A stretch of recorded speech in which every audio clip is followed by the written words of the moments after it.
Hi friends, welcome to Ragas Kitchen friends. இன்னைக்கு வீடியோல நிறைய பேர் வந்துட்டு பேக்கிங் பவுடர், பேக்கிங் சோடா இதெல்லாம் இல்லாம கேக் வந்து ரொம்ப ஈஸியா செய்யறது எப்படின்னு கேட்டிருந்தீங்க friends. அது மாதிரி ரொம்ப சிம்பிளான ஈஸியான கேக் எப்படி பண்ணலாம்ன்றதா friends இன்னைக்கு நம்ம பார்க்க போறோம். நல்ல சாஃப்ட்டான கேக்.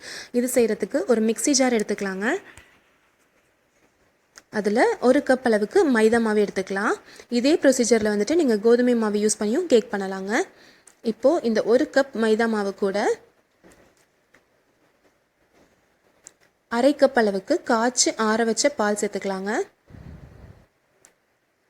இது கூடவே ஒரு 50 மில்லி அளவுக்கு ரீஃபைண்ட் ஆயில் சேர்த்துக்கலாம். இதுக்கு பதிலாக நீங்கள் வந்துட்டு வெண்ணெயை உருக்கி மெல்டட் பட்டரையும் நீங்கள் வந்துட்டு சேர்த்துக்கலாம். 50 மில்லி அளவுக்கு சேர்த்துக்கோங்க. இது கூட இப்போ அரை கப் அளவுக்கு சர்க்கரை சேர்த்துக்கலாம். டேஸ்ட்டுக்கு ஒரு பிஞ்ச் அளவுக்கு உப்பு மட்டும் நான் இப்போ சேர்த்துருக்கேங்க. இது கூட சேர்த்துட்டு வெனிலா எசன்ஸ் ஒரு அரை டீஸ்பூன் அளவுக்கு சேர்த்துக்கலாம். வெனிலா எசன்ஸ் இல்லைன்னா பரவாயில்லைங்க, நீங்கள் வந்துட்டு ஸ்கிப் பண்ணிடலாம். இது எல்லாத்தையுமே கிட்டத்தட்ட ஒரு 30 செகண்ட் வரைக்கும் நல்லா அடித்து எடுத்துக்கோங்க. சர்க்கரை எல்லாமே நல்லா கரைஞ்சிருக்கணும், மாவோட நல்லா மிக்ஸ் ஆகிருக்கணும். இப்போ நம்ம மிக்ஸி ஜார்லேருந்து ஒரு மிக்சிங் பவுலுக்கு இதை ட்ரான்ஸ்ஃபர் பண்ணிக்கலாம். பாருங்கள், இந்த கன்சிஸ்டன்சியில் இருக்கணும் நம்மளுக்கு. இப்போது இது கூட இன்றைக்கி பேக்கிங் பவுடரோ பேக்கிங் சோடாவோ இல்லாமல் நம்ம வந்துட்டு ஈனோ யூஸ் பண்ணி பண்ண போகிறோங்க. நான் இன்றைக்கி இது கூட ஒரு 5 கிராம் அளவுக்கு ஈனோ சாஷெட் இருக்குது இல்லைங்களா, இது வந்துட்டு இதை சேர்த்துக்கிறேன். ஈனோ வந்து நல்லா ஆக்டிவேட் ஆகணும் அப்படின்னா இது கூட ஒரு அரை டீஸ்பூன் அளவுக்கு தண்ணியோ அல்லது பாலோ சேர்த்துக்கோங்க. இந்த மாதிரி சேர்க்குறப்போ பார்த்தீங்கன்னா இப்படி நல்லா பொங்கி வருங்க. இந்த மாதிரி பொங்கி வந்ததுக்கப்புறமா நம்ம மாவோடு சேர்த்து நல்லா மிக்ஸ் பண்ணிக்கோங்க. எப்பயுமே மாவு மிக்ஸ் பண்ணுறப்போ இந்த மாதிரி ஒரு ரவுண்டாக இப்படி ரொட்டேட் பண்ணிவிட்டு நடுவில் இப்படி கட் பண்ணுற மாதிரி மிக்ஸ் பண்ணுங்கள். அப்போ நம்மளுக்கு கேக் வந்து நல்லா ஃப்ளஃபியாக நல்லா சூப்பராக சாஃப்டாக வரும். நம்ம ஈனோ செய்யத்த உடனேவே நம்ம வந்துட்டு கேக் ப்ரிப்பேர் பண்ணிடணுங்க. இது வந்துட்டு மாவு வெயிட் பண்ணி வைக்கக்கூடாது. இப்போ நல்லா கலந்து விட்டாச்சு. நம்மளுக்கு மாவு நல்லா பாருங்கள், இந்த மாதிரி நல்லா பொங்கி இருக்குது. ஆனால் கண்டிப்பாக வந்துட்டு நம்ம baking powder baking soda use பண்ணி பண்ணுற கேக்குக்கும் இந்த கேக்குக்கும் டேஸ்ட் வந்து கொஞ்சம் டிஃபர் ஆகுங்க. இப்போ நல்லா மிக்ஸ் பண்ணியாச்சு. பாருங்கள், இந்த கன்சிஸ்டன்சியில் நம்மளுக்கு மாவு ரெடியாக இருக்குது. இப்போது கேக் பேன் எடுத்துக்கலாங்க. கேக் பேன் இல்லை அப்படின்னா உங்கள் வீட்டில் இருக்க ஸ்டீல் பாத்திரம் எது வேணால் எடுத்துக்கலாங்க. ஆனால் பேஸ் வந்துட்டு அடிப்பக்கம் வந்துட்டு நல்லா ஃப்ளாட்டாக இருக்க மாதிரி எடுத்துக்கோங்க.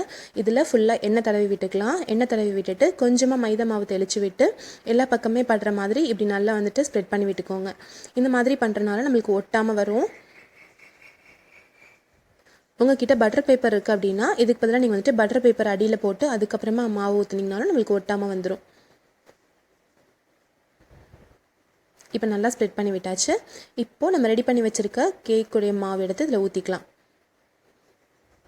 இது வந்து ரொம்ப சிம்பிளான பேசிக்கான ஒரு கேக்குங்க.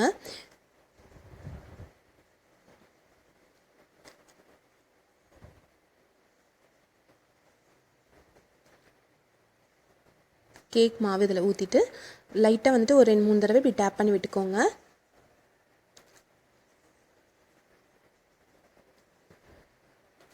ஈவனாக கரெக்டாக ஸ்ப்ரெட் ஆகி உங்களுக்கு உள்ளார ஏதாவது ஏர் பபிள்ஸ் இருந்தாலும் வெளில வந்துடும். இப்போது நம்ம இந்த கடாயில் தாங்க இதை பண்ண போகிறோம். கடாய் அல்லது குக்கர் நீங்கள் எது வேணாலுமே யூஸ் பண்ணிக்கலாம். உள்ளார இந்த மாதிரி ஒரு ஸ்டாண்ட் வச்சுக்கலாங்க.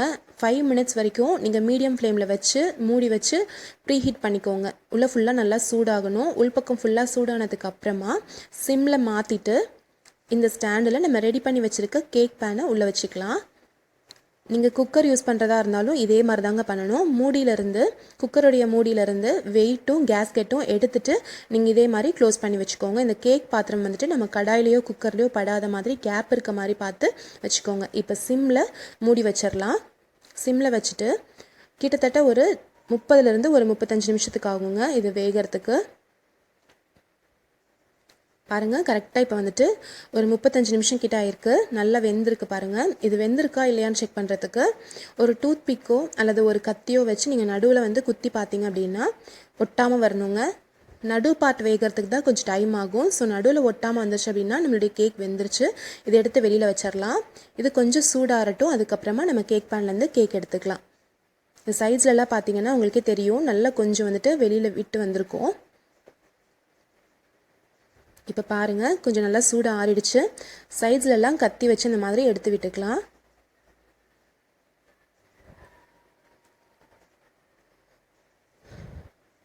எடுத்து விட்டுட்டு இப்போ நம்ம இதை வந்துட்டு திருப்பி போட்டுக்கலாம்.